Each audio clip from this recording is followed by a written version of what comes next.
मेरे प्यारे भारत देशवासियों, ये देश स्वर्णिम भारत था। स्वर्णिम भारत कैसे बने, इसके लिए हमें चिंतन मनन करना है। इस देश का प्राचीनतम नाम आर्यावर्त है। जम्बूद्वीप भी कहते थे। इस देश में बाद में इसका नाम भारतवर्ष पड़ा। भारतवर्ष का मतलब था कि पूरा एशिया के देश इसमें सम्मिलित थे। बहुत सारे राज्य इसके अधीन थे और यहाँ शासन व्यवस्था चलती थी। धीरे धीरे युग बदलते गए, बहुत सारी चीज़ें बदलती गईं, लेकिन यहाँ पर ज्ञान का दीपक बुझा नहीं, जलता रहा। वेद, वेदांग, रामायण, महाभारत, गीता जैसे ग्रंथ सदैव ही प्रेम, शांति, अधर्म पर धर्म की विजय, अनुशासन, एकता और विश्व बंधुत्व की भावना को बनाए रहे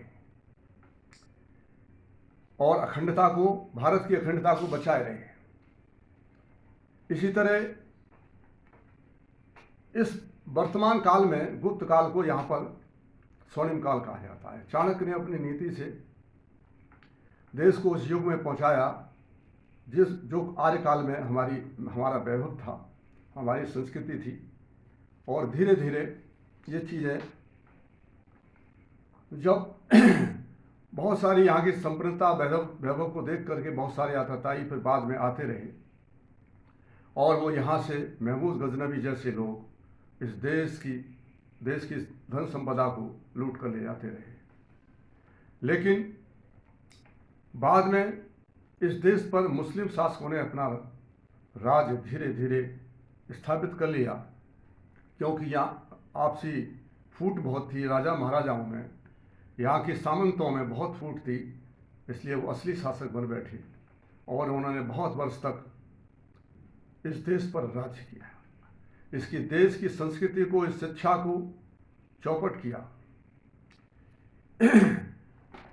इसी का फायदा तलवार के बल पर उन्होंने यहाँ पर धर्म का विस्तार किया। भारत देश की शिक्षा पद्धति, संस्कृति पर, व्यापार पर काफ़ी गहरी चोट की।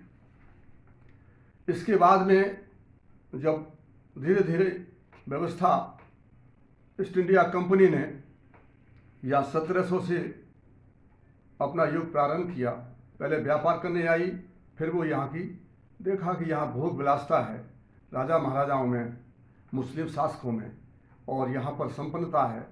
तो वो यहाँ की संपन्नता को देख करके उन्होंने राजाओं में, महाराजाओं में आपसी फूट डलवाई और वो धीरे धीरे करके एक राज्य के बाद फिर धीरे धीरे करके सब राज्य जीतते गए और वो यहाँ के असली शासक बन बैठे।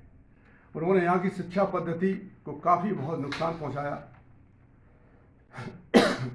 इतना नुकसान पहुँचाया यहाँ के व्यापार को, क्योंकि यहाँ पर बहुत अच्छा व्यापार था। रेशमी उद्योग तमाम दुनिया के देशों में इसका निर्यात होता था।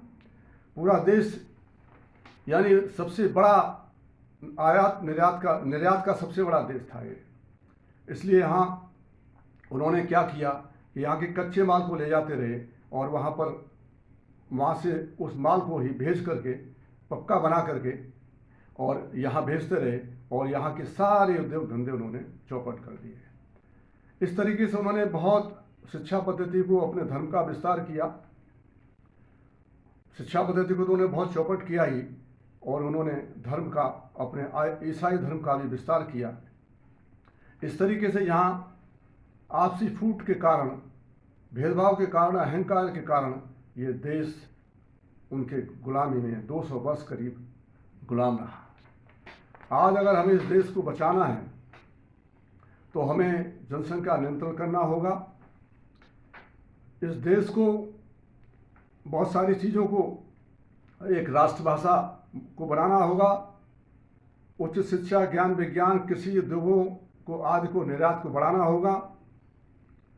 स्वर्णिम भारत कैसे बने?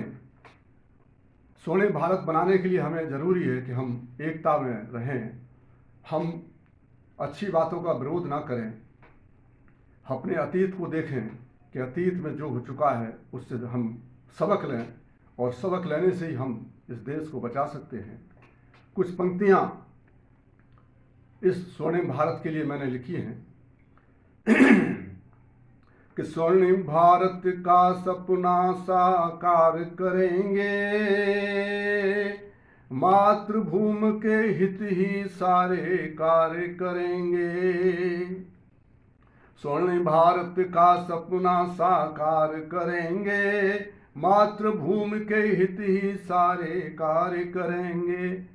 प्रेम एकता अनुशासन ही जीत कराए, प्रेम एकता अनुशासन ही जीत कराए।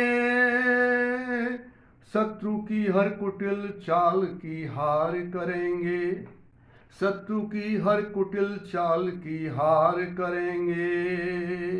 हे मेरे प्यारे भारत देशवासियों, सबक लो पुरानी अपने जो हम गलतियां कर चुके हैं उसे सबक लो, और तभी ये स्वर्णिम भारत बन सकता है। नमस्कार।